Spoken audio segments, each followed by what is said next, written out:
Well, hello there, my friends, and good morning. Chris Marcus here with you for Arcadia Economics, and today have an update that I'm happy to share as we've talked quite a bit how Blackrock Silver has been getting ready to release an updated resource estimate, and yesterday after the close, they did have that resource estimate out, which came in with 100.04 million ounces of silver equivalent on 6.12 million tons, grading 508.5 grams per ton. So their resource estimate is out, and they have more than doubled what they had in the original maiden resource estimate that came out last April back in 2022. This is, of course, covering their Tonopah West project in Nevada, which is their flagship project. And the new resource estimate contains 0.57 million ounces of gold and 47.74 million ounces of silver, for that total of 100.04 million ounces of silver equivalent that I mentioned. 135% increase over the maiden resource estimate, which came back with 42 million ounces last year. And they used a 200 gram per ton silver equivalent cutoff. And the inferred mineral resource, as I mentioned, is 508 grams per ton silver equivalent, 14% increase over what they had in the maiden resource estimate. The 6.12 million tons is a 106% increase over the maiden resource estimate. Discovery costs came in at 29 cents per ounce of silver equivalent, and this was all based on a structural reinterpretation of the Victor and DPB areas, and incorporates all of the drilling they've been doing on that northwest step-out target that we've talked about quite a bit. Silver and gold mineralization remains open to the northwest and internally between Victor and DPB and at depth. A big increase in the mineralization they found as they've been doing step-out drilling over the past year and a half. We have a comment here from Andrew Pollard, who runs Blackrock, who mentions that with the delivery of their second mineral resource estimate, they're making great strides to de-risking and reawakening one of the great American silver camps. Addition of 25,000 meters of new drilling, reinterpretation of the geologic model, and the modeling of the northwest step-out target highlights the expansion that they have here. As I mentioned, they've more than doubled the maiden resource estimate, and the vein corridor now stretches over 3 kilometers with the inclusion of the northwest step-out target, and there are no signs of stopping both along strike and at depth. And he also highlights that it's in a safe jurisdiction in Nevada, and the entire resource is on private land, which sets them up for a streamlined permitting process going forward. The updated resource is presented here with block diluted grades based on $22 silver, 1850 gold, and 87% recoveries for silver, 95% recoveries from gold. And here you can see a breakdown of the assumed mining costs, which come in at $119 per ton. They also did some testing on the vein composites, where silver returned recoveries of 81 to 94%, with the average coming in at 87%. And gold recoveries from the 12 composites between 90 to 98% and an average of 95%.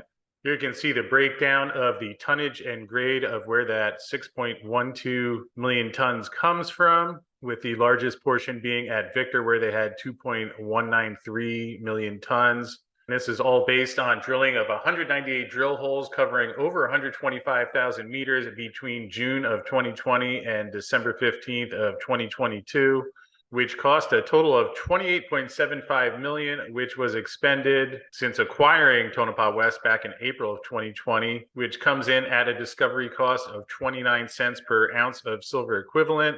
And as they've reviewed the drilling and exploration data, they've realized that the Tonopah West mineralization is closely associated with the arcuate margin of the Tonopah caldera, which has helped them to revise their model and better understand the distribution and orientation of the vein system and establish a 3-kilometer strike, along with the vein system being open to the west-northwest and internally, with some undrilled areas remaining between Victor and DPB and the northwest step-out.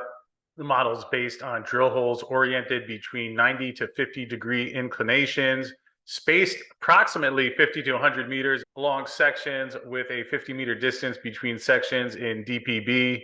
At Victor, the drill holes are approximately 25 to 50 meters apart along sections, with sections 50 to 100 meters apart. And the northwest step out area is a kilometer northwest of DPB, where drill holes are spaced between 100 to 150 meters apart, with that northwest step out being a new area that was not in the maiden resource estimate back in May of last year. Victor area is 500 by 250 meters, DPB 800 by 800 meters, and the Bermuda area is a high-grade vein within the DPB area, while the northwest step-out represents a new extension of the vein zones to the west-northwest. And in terms of the modeling and estimating of the resource, they created tightly constrained low, medium, and high-grade mineral domain polygons for both silver and gold on sets of cross-sections spaced at 50-meter intervals, use mineral domain polygons as a basis to create three-dimensional solids, coded a block model to the silver and gold domains for each of the two deposit areas using mineral domain solids, analyze the model of mineralization geostatistically to aid in the establishment of estimation and classification parameters, and they interpolated grades into models comprised of a 1.5 east-west by 1.5 north-south by 1.5 vertical meter blocks, using the silver and gold mineral domains to explicitly constrain the grade estimations. High-grade capping was completed on the data and established for statistical analysis of silver and gold, where silver was capped at 1,800 grams per ton, gold at 20 grams per ton. And the specific gravity test work at 92 core samples gave an average density of 2.49 grams per centimeter, 2.36 grams per centimeter for the wall rock, and the cutoff for the resource of 200 grams per ton silver equivalent was based on the assumed mining costs for underground methods. And at that 200 gram cutoff, the average grade of the inferred resource comes in at 508.5 grams per ton silver equivalent.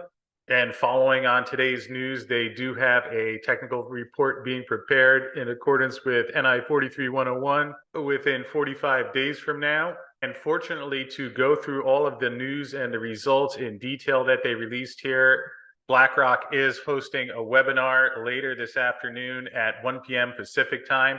I'll have the link to that in the description field below. And certainly to get a better understanding and ask some questions to Andrew, who will be hosting that. Again, that webinar is Wednesday, October 11th at 1 p.m. Pacific time, 4 p.m. Eastern. So would encourage you to log on there and find out more about the new resource estimate from Blackrock, but want to congratulate them on their success. Certainly quite an increase in the year and a half since the maiden resource estimate. And I'll also put the link to this press release in the description field below, again, along with the link to that webinar.